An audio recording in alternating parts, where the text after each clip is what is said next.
5 months after Thaddeus Ross ascends to the presidency of the United States, the country faces a complex and dangerous situation. Ross, now in a position of immense political power, calls upon Sam Wilson, the newly appointed Captain America, and Joaquin Torres, the recently appointed Falcon, to undertake a crucial mission in Oaxaca, Mexico. Their task is to stop the illegal sale of highly classified items stolen by the mercenary leader Sidewinder and his group, Serpent.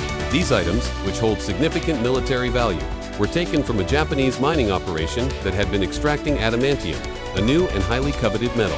Wilson and Torres, both deeply committed to their roles in protecting the world, successfully recover the stolen items, but Sidewinder manages to escape, leaving them with only partial success. Despite the victory, Torres is eager to prove himself in his new role as Falcon, embracing the mantle once held by Wilson. However, Wilson remains apprehensive. Unlike Steve Rogers, the original Captain America, neither he nor Torres possess superhuman abilities. Wilson fears that, without the enhancements that made Rogers the perfect soldier, the pair might not be able to handle the dangerous missions that lie ahead. To prepare for the challenges to come, Wilson and Torres seek guidance from Isaiah Bradley, a former super soldier who was subjected to brutal experimentation by the U.S. government. Bradley's wisdom and experience in dealing with the trials of being a super soldier become vital as they continue their training. Soon after the mission in Mexico, Wilson and Torres are invited to a high-stakes summit with world leaders. Hosted at the White House by President Ross, Wilson agrees to attend the summit, but only on the condition that Isaiah Bradley is also invited. Ross, recognizing the importance of having a diverse and united front, accommodates Wilson's request. The summit is a critical moment for global diplomacy as Ross unveils the discovery of adamantium, a new metal found on Celestial Island, a mysterious landmass formed when the celestial Tiamat emerged from the Indian Ocean. The metal's potential to change the balance of power worldwide is immense, and Ross proposes a treaty to govern its mining and distribution in order to prevent a global arms race over its control. However, during Ross's presentation, a shocking event unfolds. As the song Mr. Blue plays in the background, several individuals, including Isaiah Bradley, begin to act erratically and open fire on Ross and the other dignitaries present at the summit. The situation is chaotic, and Ross's head of security, Ruth Batzaref, a former Black Widow, manages to subdue the attackers, but not before they deny any knowledge of the assault, leaving everyone bewildered. The song, Mr. Blue, it seems, holds a key role in the mind control at play. The attack at the summit marks the beginning of a much larger conspiracy. Wilson soon finds himself targeted by Sidewinder, who ambushes him in an attempt to eliminate him.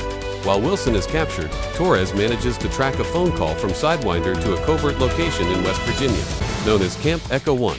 Ross, determined to salvage the diplomatic situation and prevent further escalation, faces immense pressure from both domestic and international forces. Meanwhile, the Japanese government blames Ross for the theft of the adamantium and the attack on the summit, putting his political future in jeopardy. In his investigation, Wilson uncovers a shocking truth. The mastermind behind the conspiracy is none other than Dr. Samuel Stearns, a former scientist who gained extraordinary intelligence after being exposed to the blood of Bruce Banner, aka the Hulk, during the Abomination's rampage through Harlem. Stearns had been imprisoned at Camp Echo 1, where he was forced to help advance Ross's rise to power. It turns out that Stearns has been using advanced technology and the song Mr. Blue to control minds, manipulating key individuals, including Bradley, to execute his plans. As Wilson and Torres track down Stearns, they find themselves in a race against time. Stearns, ever the brilliant strategist, manages to escape during a battle between Wilson, Torres, and a group of mind-controlled soldiers.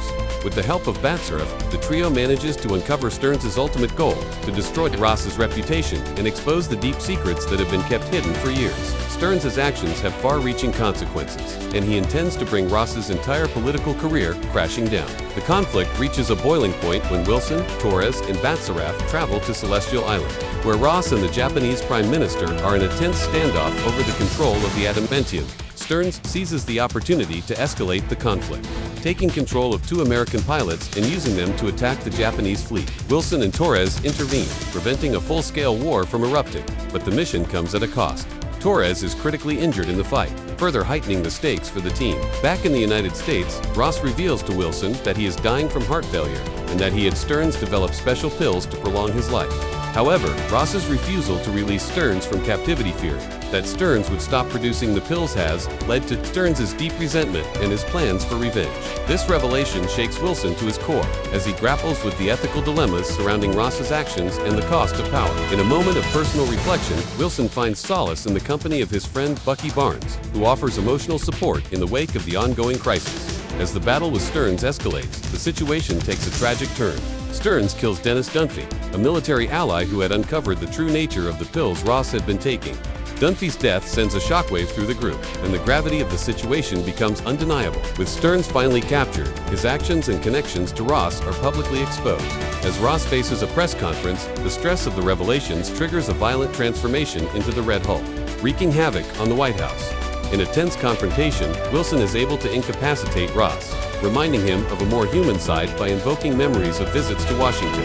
He sees cherry blossom trees with his estranged daughter, Betty. Ross, still in his monstrous form, is able to briefly regain control, reverting back to his normal self. This moment of emotional vulnerability offers a glimmer of humanity amidst the chaos. In the aftermath of the crisis, Isaiah Bradley is exonerated, and Wilson invites a recovering Torres to join the Avengers. The Adamantium Treaty, though still controversial, is ultimately ratified. President Ross, unable to recover from the damage to his reputation and the public's trust, resigns from office and voluntarily incarcerates himself at the Raft, a high-security prison for superpowered individuals. Wilson and Betty Ross visit him, offering a bittersweet moment of closure. In a post-credit scene, an imprisoned Dr. Samuel Stearns ominously warns Wilson of a coming threat and attack from other worlds, hinting at an even greater challenge on the horizon. This final moment sets the stage for future conflicts, leaving the audience with the lingering question of what dangers lie ahead for Wilson, Torres, and the rest of the world.